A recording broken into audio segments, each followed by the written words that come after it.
Olá pessoal, estamos de volta e agora nós vamos à aula 2 de citoplasma. Nosso objetivo hoje é entender nomes e funcionamentos de organela. Então ao final da aula você tem que ser capaz de lembrar o nome de algumas organelas, todas nós trabalhamos, e no mínimo suas principais funções. Depois com os exercícios a gente se apropria de todo o conteúdo e aí vai entender todas as funções. Beleza? Na nossa aula 1, a gente viu o que era uma célula procariótica e eucariótica, o que foi uma revisão. Aí nós fomos ao citoplasma da célula procariótica, vimos características. Basicamente, não há núcleo, não há citoesqueleto, não há organelas membranosas. E vimos as células eucarióticas. O modelo vai ter núcleo, vai ter citoesqueleto e vai ter várias organelas membranosas. Beleza? Fechamos a nossa aula 1 falando do citoesqueleto, a composição dos filamentos proteicos, microfilamentos, filamentos intermediários e microtúbulos. E deixamos claro, a composição do citoplasma tem também água, vitaminas, sais minerais, lipídios, carboidratos, mas nós demos o destaque para as máquinas, as organelas. Então, exatamente o objetivo da aula de hoje é olhar as organelas. E nós começamos aqui por organelas que são extremamente interessantes. Pelo fato de as duas comungam a origem. Lá na Terra primitiva, lá no mar primitivo ainda, a heterofagia era algo muito comum. Então as células consumiam umas às outras em um dado momento da história. Logo, a gente acredita que em algum momento, uma célula consumiu outras células, no entanto, não digeriu. Então, aquela que fagocitou a outra, passou a ter essa outra dentro de si. E isso, galera, ao longo do tempo, levou a uma transformação. O que lá atrás foi uma célula englobando outra, hoje é uma célula que tem a outra dentro de si. Mas nós não falamos mais que são bactérias ou são células procarióticas que estão dentro de uma célula eucariótica. A gente não fala nada disso. A gente só diz assim, olha, mitocôndrias e plastos são organelas celulares que têm uma origem em comum. Que origem é essa? Essa origem se diz ou diz respeito ao fato delas, num dado momento, terem sido organismos vivos. Ok? Por essa razão, a gente já começa logo pelos mitocôndrios e plastos. E olhem só, não é porque eu acho a teoria endossimbiótica proposta por Lynn Margulis, uma das cientistas que propôs isso, essa teoria diz isso e evidencia com, digamos, fatos científicos bem interessantes que não é simplesmente um achismo, é realmente algo científico muitíssimo bem embasado. Tá aqui,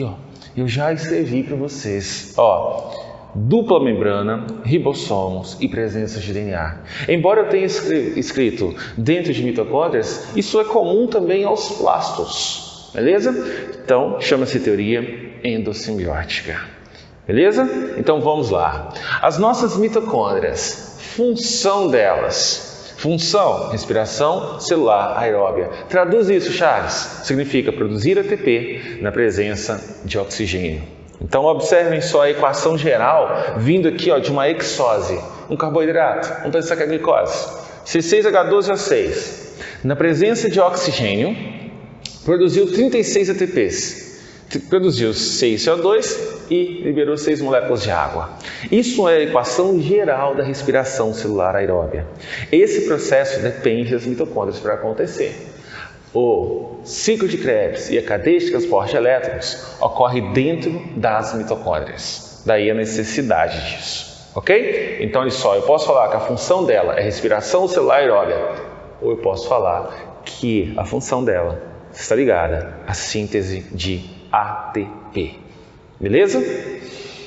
Herança exclusivamente materna. Isso aqui é algo muitíssimo comum até mesmo em exercício genética, mas é muitíssimo comum no estudo de mitocôndrias. Observem só. Isso aqui justifica o fato de eu ter iniciado falando de mitocôndrias e plastos e já falar da teoria endossimbiótica. Porque eu quero e preciso que fique muitíssimo claro que na sua célula somente mitocôndrias em termos de organelas vai ter DNA. Só. Então olhe só, as mitocôndrias que eu, Charles, possuo, todas elas têm DNA. Por quê, Charles? Porque eram bactérias, de acordo com a teoria endossimbiótica. Logo, essas mitocôndrias têm um DNA e o DNA delas é o mesmo DNA da mitocôndria da minha mãe, da sua mãe, das nossas mães, ok? Meu pai não passou mitocôndria para mim. Então vamos imaginar uma situação hipotética, onde minha avó materna só teve a minha mãe. Então quer dizer que as mitocôndrias da minha avó não morreram, passaram para minha mãe. Mas minha mãe só teve um filho, e esse filho sou eu. Pronto. As mitocôndrias da minha mãe morreram com ela. Ou eu diria que as mitocôndrias da minha avó morreram comigo. Porque eu não transmito a minha progênie, filhotes, filhos. Ok? Por isso, herança exclusivamente materna, pessoal. Logo eu diria assim, olha, se uma mãe tem uma doença genética de herança mitocondrial, a criança há de ter. Por quê? Porque a herança é exclusivamente materna. Volto a dizer, é importantíssimo que você lembre da teoria endossimbiótica. Beleza? Evidências, dupla membrana, ribossomos e presença de DNA. A questão da dupla membrana já está destacado lá. Ó. Eu fiz um desenhozinho lá em cima para vocês, porque é mais próximo do que a gente cobra nas provas. Mas está aqui, ó, um desenho mais bonitão para você, mostrando aí, com uma visão um pouco diferente da minha, o que seria essa mitocôndria com as suas partes. Então, uma dica para vocês. Dentre as várias organelas, a organela que você tem que realmente saber a sua morfologia são as mitocôndrias. Por isso, está aqui o desenho para vocês, mas tem um desenho lá em cima, mais próximo do que vem nas provas. Beleza? Então, olha lá. A membrana externa é a membrana que veio da dobra da membrana da célula que fagocitou. A célula que fagocita, ela tem que abraçar o que ela vai fagocitar. Então, ela abraçou. Então, essa membrana externa aqui, ó, a origem dela é lá atrás, a célula que fagocitou essa aqui que está dentro, ó. Então, a membrana mitocondrial interna, ela é original, ela já existia na célula que foi fagocitada. A externa é daquela que a fagocitou. O que seria um citoplasma numa célula qualquer, bacteriana ou de arquea hoje, você chama de matriz mitocondrial, olha lá. E olha que a membrana interna, ela se dobra várias vezes, tá vendo? Ela sofre invaginações e evaginações, dobrando-se. Ali formam-se as cristas mitocondriais. E o nome que eu acho muito sugestivo, bem simples de ser observado o porquê, olha o espaço entre as duas membranas. Espaço entre membranas ou espaço intermembranal, ok? Então, a morfologia de mitocôndria você tem que saber. Isso vem em provas de forma bem constante. E se você quer saber o porquê, eu logo justifico. Lembra da bioenergética, respiração celular aeróbia, onde você tem que saber que o ciclo de Krebs ocorre na matriz. A cadeia de transporte de elétrons ocorre na crista mitocondrial. Em um dado momento, você vai protonar o espaço intermembranas. Outro momento, você joga o próton H+, para a matriz mitocondrial. Então, tem que saber a morfologia, porque ela é realmente empregada. Além disso, saber a morfologia te ajuda a lembrar da teoria endossimbiótica. Bacana? Então, essa é a nossa mitocôndria. E se você está estudando especificamente para Enem, não se esqueça que a mitocôndria é a organela mais cobrada pelo Enem. Beleza, pessoal? Organela plasto ou plastídeo. Os plastos ou plastídeos, eles são, digamos, um deles tem uma notoriedade maior do que os outros. Um deles é destaque, é o nosso cloroplasto. Todo mundo sabe de cloroplasto, todo mundo lembra que folhas possuem cloroplasto, isso é bem comum. Mas olha só, plastos ou plastígios.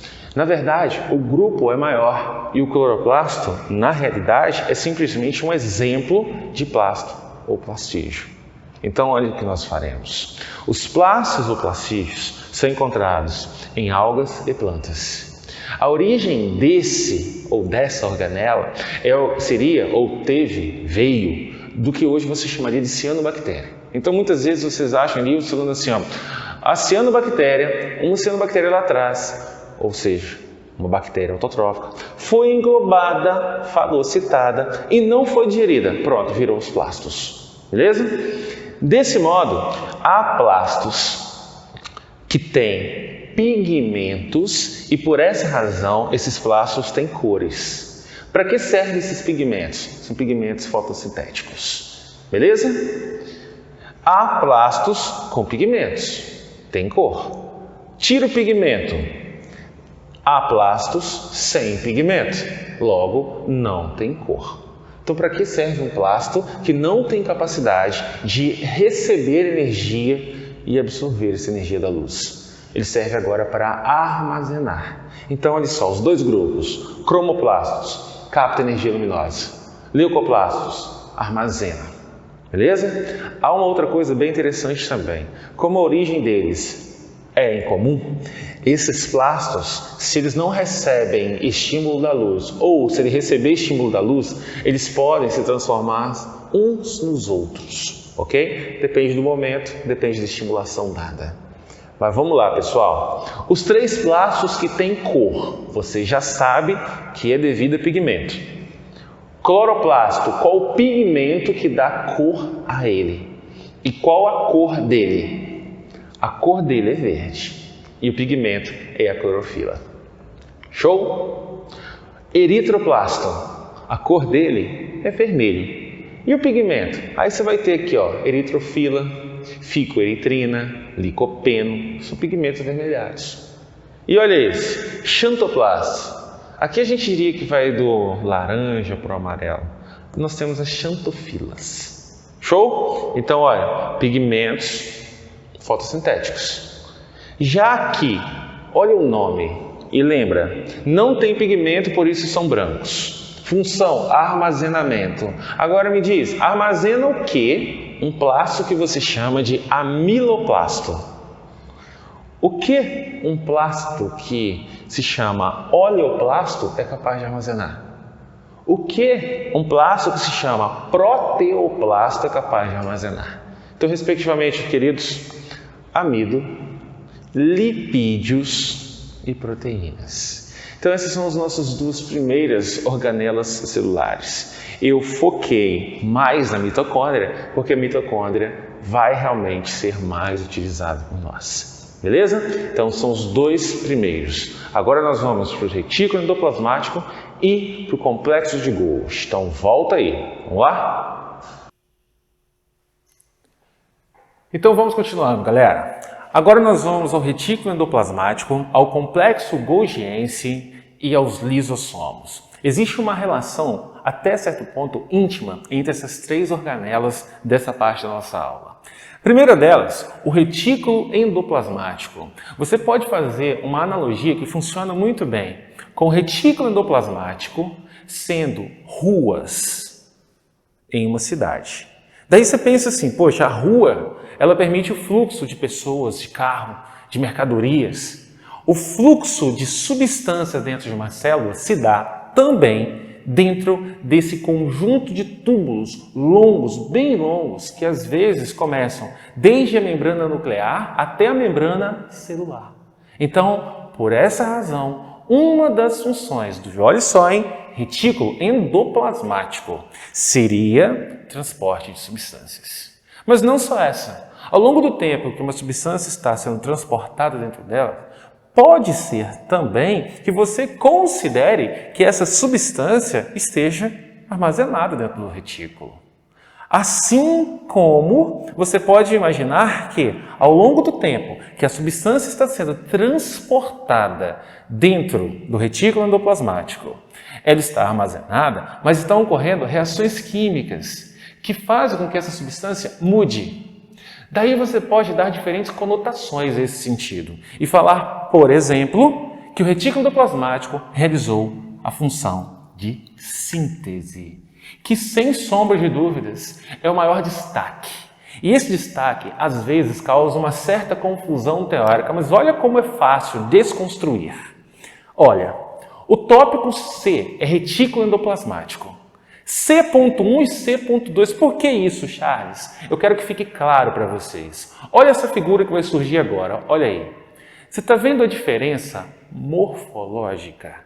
Olha as granulações. Olha os pontinhos nessa figura que está aí no seu vídeo. Olha só. O retículo endoplasmático tem uma morfologia bem diferente. Tem uma parte dele que tem uns pontinhos, umas granulações.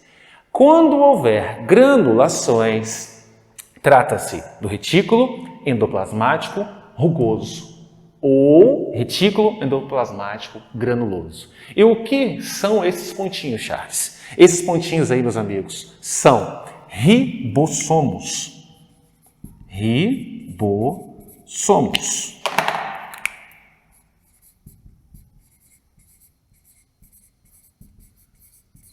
E os ribossomos, Charles? Qual a função deles? Ribossomos são ribonúcleoproteínas. É RNA ribossômico. É o local onde ocorre uma parte importante da síntese de proteínas. É onde ocorre a tal tradução. É onde o RNA mensageiro, junto ao RNA transportador, vai formar um peptídeo, que é uma sequência de aminoácidos. Dá uma olhada na videoaula de proteínas, ok? Está lá para vocês toda essa parte teórica de uma proteína.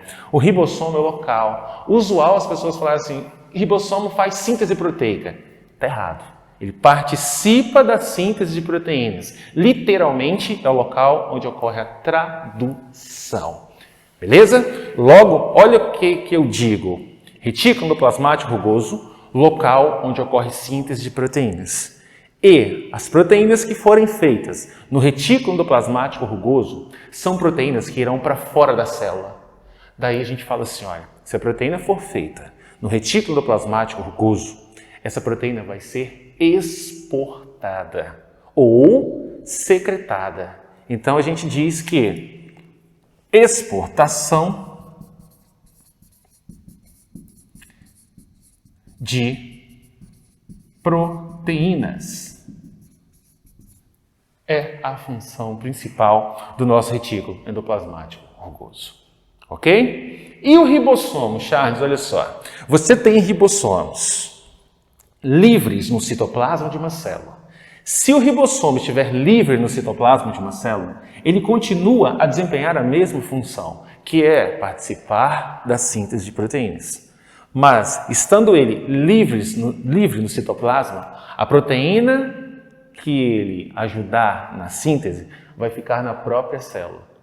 Se o ribossomo estiver aderido ao retículo endoplasmático rugoso, como vocês estão vendo na figura aí, esse ribossomo está participando da síntese de uma proteína que vai ser exportada.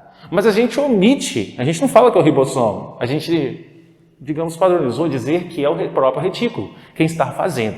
Mas vocês sabem, sendo retículo rugoso, ele é rugoso porque tem esses grânulos. Por isso, ribossomos parecem grânulos, retículo plasmático rugoso ou granuloso. O oposto, também na figura, olha a morfologia, é você perceber que há uma parte do retículo que não tem ribossomos.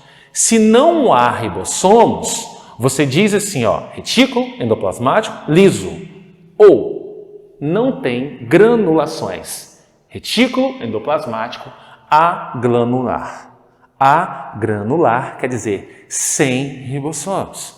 Função, então, Charles, qual a função de destaque? Eu diria duas. Síntese de lipídios esteroides e desintoxicação celular. Vou anotar aqui, ó. Síntese. Vou mudar a cor, porque meu pincel acabou. síntese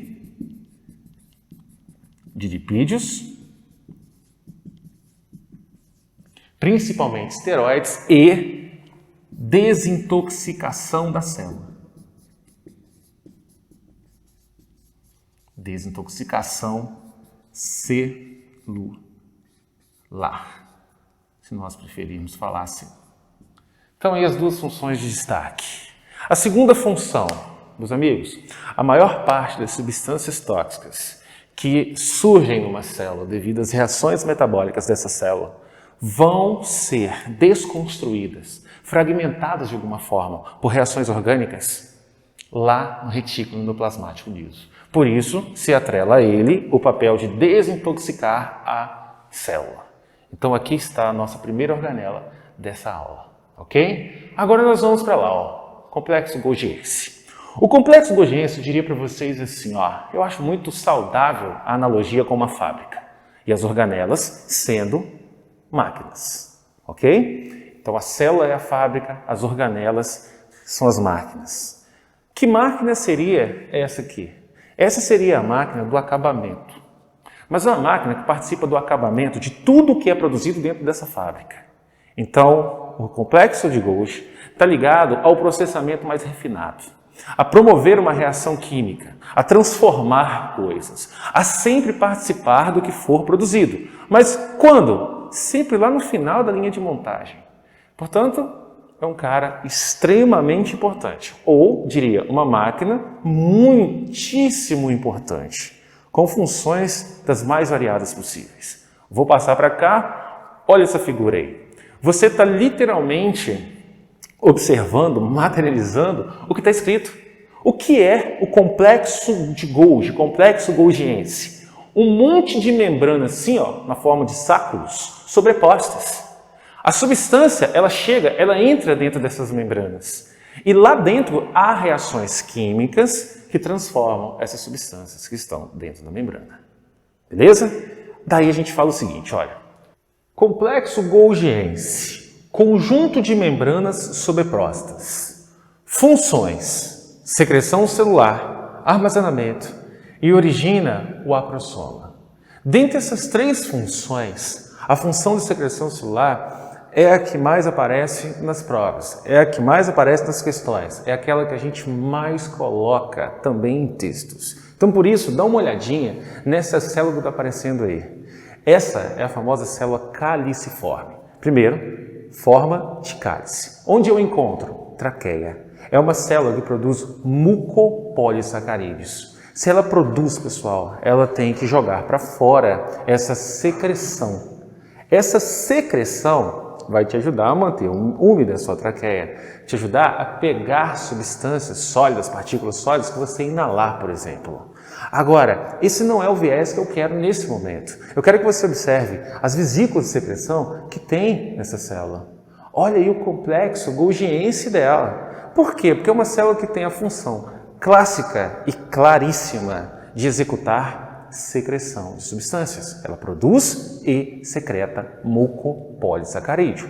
É um tipo de exemplo que me remete à secreção, mas eu tenho inúmeros outros tipos de exemplos que vão colocar o complexo golgiense como ativo ao máximo na secreção celular. Além disso, eu posso interpretar que a substância estando dentro desse complexo de Golgi, essa substância está armazenada, mesmo que temporariamente. Daí eu digo que ele vai armazenar substâncias, ok? Às vezes a gente fala que ele armazena e polimeriza porque ele une moléculas pequenas fazendo uma coisa grande. E ainda posso divagar no sentido do acrosoma. O acrosoma, olha ali o espermatozoide. No ápice do espermatozoide, há uma região onde há enzimas. A enzima hialuronidase, ela tem que degradar o ácido hialurônico que está ao redor de um ovócito secundário. Por meio do acrosoma, que tem a enzima hialuronidase, o espermatozoide libera essa enzima, degrada a região do ovócito e ocorre a fecundação. Portanto, olha só que legal. O complexo de Golgi, ele dá origem ao acrosoma dos espermatozoides. Logo, além de executar a função de secreção, ele pode se transformar numa outra estrutura, numa célula gamética, como o espermatozoide. Beleza? Então, olha, ele é o manda-chuva. E nesse outro slide que continua a ter aí agora, ó, complexo Golgiense, você pode remeter e fazer uma revisão rápida do retículo endoplasmático.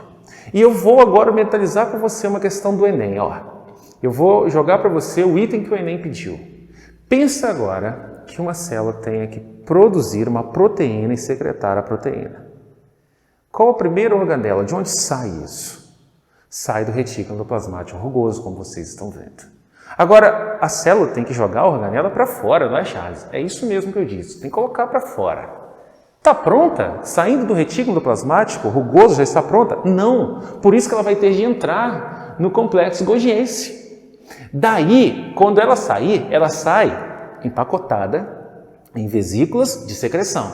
A vesícula se funde à membrana da célula e vai para o meio extracelular, meio externo.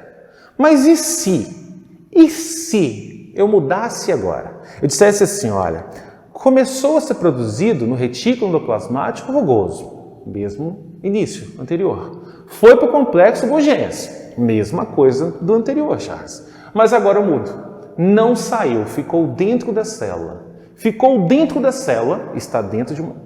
É uma vesícula, está dentro da célula. Mas tem enzimas digestivas, ó, enzimas digestivas, eu apaguei parte aqui com o braço, e o pH em torno de 4,5. Entenda que o pH é ácido, levemente ácido. Agora essa vesícula com enzimas digestivas que atuam em pH de 4,5, você chama de lisossomo. Para que serve isso? Essas enzimas digestivas vão quebrar substâncias. Daí você dizer que ela faz digestão dentro da célula. Digestão dentro do citoplasma celular, que pode ser do tipo autofágica ou heterofágica. Coisa simples, pessoal. Autofágica.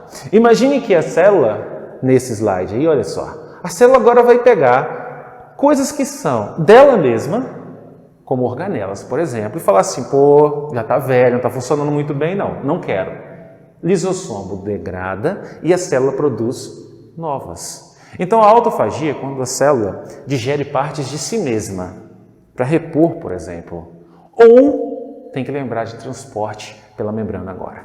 Lembra de um transporte que gasta ATP? Um tipo de transporte ativo para alguns, mas ele gasta ATP porque a célula ela tem que se movimentar. Tem que ter movimento na membrana dessa célula para ela englobar essa quantidade de matéria. A gente chama de transporte em massa ou transporte em bloco. Lembra da endocitose e da exocitose, movimentos de membrana? Eu quero só que você lembre da endocitose. Endocitose se divide em duas. Pode ser uma fagocitose, se for partículas sólidas, ou pode ser uma pinocitose, se for substâncias líquidas, gotículas, partículas dissolvidas em líquido. Então, fagocitose e pinocitose. Nos dois casos, a célula pega para dentro, sai de fora para dentro. São tipos de endocitose.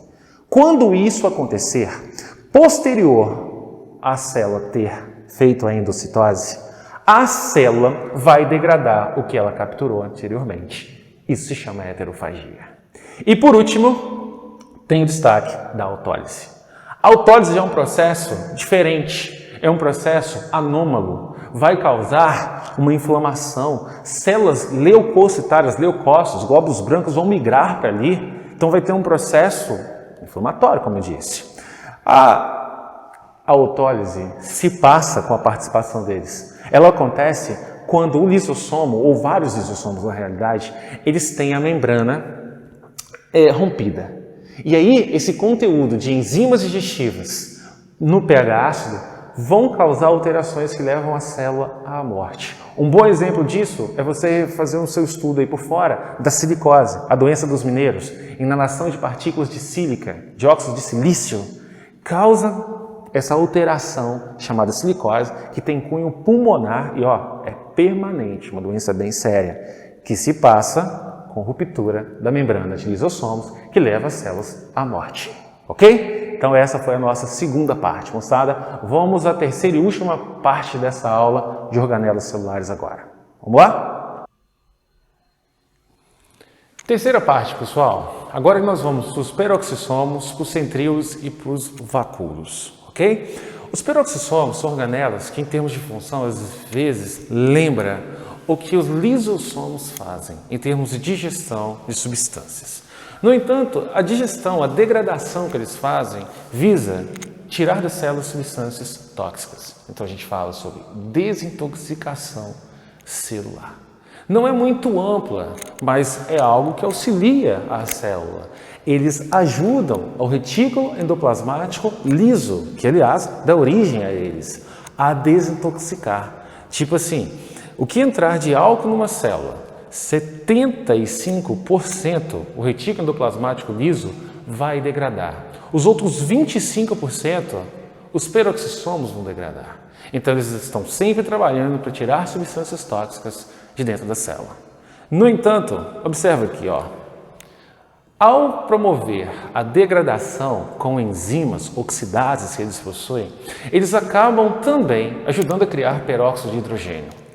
Esse peróxido de hidrogênio, ou água oxigenada, é conhecidíssimo como agente mutagênico. E não é um agente mutagênico qualquer, é um agente mutagênico em potencial. Quer dizer que ele causa alteração no material genético de uma célula. Logo, a enzima catalase, ela vai quebrar o peróxido de hidrogênio, liberando o oxigênio molecular e água. Isso é muito importante. Tão importante que as questões que cobram sobre o peroxissomo, muitíssimas vezes, elas o descrevem com base na enzima catalase. Portanto, a função dessas vesículas, que às vezes se assemelham muito com os lisossomos, enzimas, vesículas com enzimas, é participar efetivamente da desintoxicação celular. Já os nossos centríolos, nós já falamos sobre eles num outro momento. Na videoaula de citoesqueleto, nós falamos sobre centríolos. Nós falamos que os microtúbulos do citoesqueleto são feitos de tubulinas. Agora, os centríolos são feitos de microtúbulos. Então, olha só, eu disse assim, lá na aula de citoesqueleto, se você pegar uma tubulina, ligar a outra tubulina, ligar uma outra tubulina, uma outra, você vai polimerizar proteínas chamadas tubulinas. Quando o polímero estiver pronto, você o chama de microtubo. Se você pegar 9 conjuntos, cada um desses conjuntos vai ter 3 microtúbulos, 9 conjuntos de 3 microtúbulos cada, você vai formar os centríolos. Esses centríolos, eles vão, a partir deles, organizar outras estruturas também feitas de tubulinas, também feitas de microtúbulos, como estão aqui, ó. Formação das fibras do fuso. São lembrados da mitose e da meiose? Quando as células se dividem em 2 ou em 4, tem um momento em que eu preciso pegar os cromossomos e separá-los para polos opostos. Formam-se as fibras. Essas fibras são chamadas fibras do fuso. Fibra astral ou do áster, fibra polar, fibra cinetocórica, são os tipos de fibras do fuso. Aquelas fibras são orientadas a partir dos miocentríolos. E as fibras são feitas de quê, Charles? As fibras são feitas de tubulinas, que nós vamos encaixando uma a uma, até que se monte a fibra, que é o polímero final. Ou eu posso ter os cílios e flagelos, que são estruturas que podem visar, por exemplo, locomoção lá nos protozoários, tanto os cílios quanto os flagelos, ou eu posso remeter à minha espécie, onde eu tenho células ciliadas na traqueia e tenho células ciliadas, por exemplo, nas tubas uterinas, e tenho flagelo em só uma célula, que é o espermatozoide, que a gente mostrou agora há pouco, quando falamos de complexo golgiense. Beleza? E abaixo nós temos os vacúolos. E aí eu venho aqui, dou licença, dá uma olhadinha aí nos vacúolos. Primeiro vacúolo que você está olhando é o vacúolo celular. Esse vacúolo aí, ele toma uma porção bem considerável da célula. Ele tem um tamanho bem avantajado. Ele pode chegar até 90% do volume celular. Para que serve? Vou voltar. Esse vacúolo, ele serve para garantir a célula vegetal seu equilíbrio osmótico. Dentro do vacúolo que eu te mostrei agora, tem água e tem substâncias dissolvidas, tem uma solução. Essa solução tem uma concentração que se equipara à solução onde ela pode estar, ao meio onde ela está. Então é importantíssimo o vacúolo celular, que é exclusivo de plantas, manter equilíbrio osmótico da célula, ok? Já o vacúolo contrátil ou pulsátil, de novo, olha ele aí. O que vocês estão vendo é uma alga, uma euglena, chamada por alguns de algas imperfeitas, as euglenófitas, euglenas.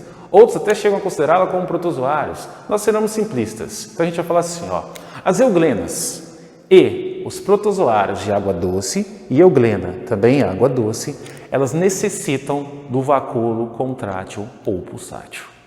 Pensa no nome contrátil, eu acho ainda mais fácil do que o do pulsátil. Contrátil de contração, pulsátil de pulsação. Imagine que você esteja num barco e esse barco está entrando água.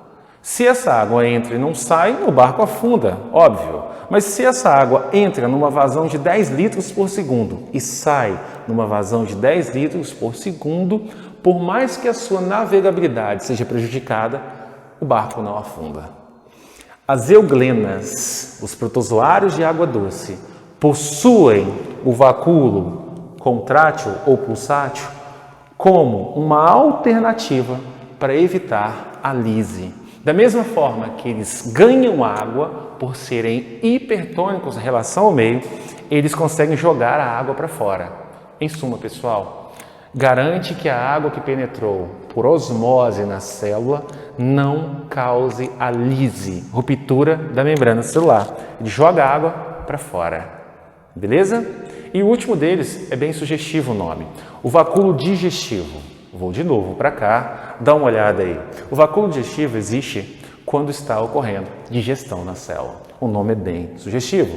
Pensa, por exemplo, numa célula animal onde o lisossomo se lança em direção a uma substância que foi fagocitada e aí vai formar vacúolo digestivo. Beleza? Então essas são as organelas, não são as únicas, existem outras organelas, a gente poderia especificar organelas de fungos, organelas de protozoários, mas não é isso que nós queremos.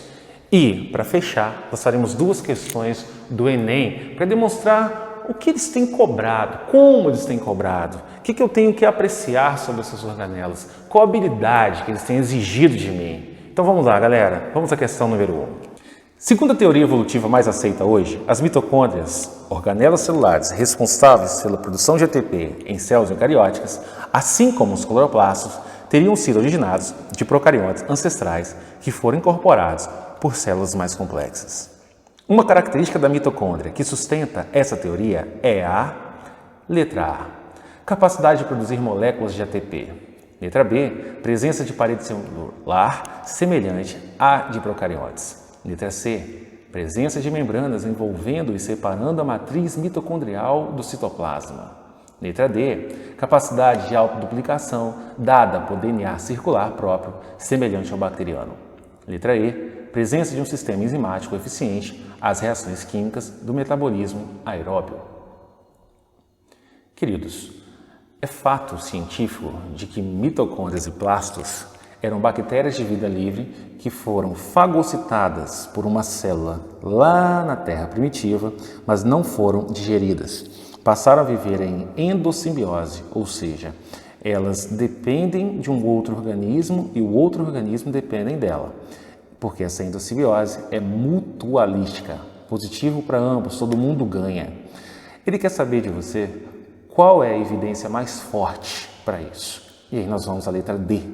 Capacidade de autoduplicação dada por DNA circular próprio, semelhante ao bacteriano. A presença de DNA dá à mitocôndria e aos plastos autonomia metabólica. Isso é a evidência mais forte de que a teoria endossimbiótica é realmente verdadeira, ok? Questão número 2. Essa questão já observa uma outra habilidade, que seria: você deve saber nome de organelas e funções. Daí você deve conseguir empregar, aplicar essas funções de acordo com a situação, problema oferecida, demonstrada a vocês. Uma indústria está escolhendo uma linhagem de microalga que otimize a secreção de polímeros comestíveis, os quais são obtidos no meio de cultura de crescimento. Na figura podem ser observadas as proporções de algumas organelas presentes no citoplasma de cada linhagem. Numa prova do Enem, eu uso dizer que o meu estudante tem que degustar as informações. Não de uma forma morosa, vagarosa, mas tem que observar bem as informações. Eu vou mostrar a vocês com a linhagem 1 como fazer isso. Olha a linhagem 1. Você tem, por exemplo, 10% de uma coisa. Que coisa é essa linhagem 1? Mitocôndrias. Você tem na linhagem 1 50% de uma outra coisa. Vai lá na legenda. Que coisa é essa? Complexo Golgiense. Olha um negócio mais preto aí, ó.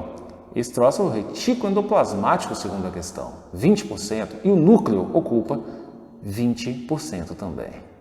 Isso vai se repetir na linhagem 2, 3, 4 e 5. Você tem que analisar todas as linhagens, mas eu vou direcioná-los para a economia de tempo. Eu vou direto ao item. Qual a melhor linhagem para se conseguir maior rendimento de polímeros secretados no meio de cultura? A palavra secreção apareceu no texto e aparece agora no comando da questão, no item. Secreção está ligada a retículo endoplasmático liso, retículo endoplasmático rugoso, a núcleo, a mitocôndria ou a complexo de Golgi. Por que você falou isso tudo, Charles? Porque eu estou te dando as mesmas opções que o INEP te ofereceu.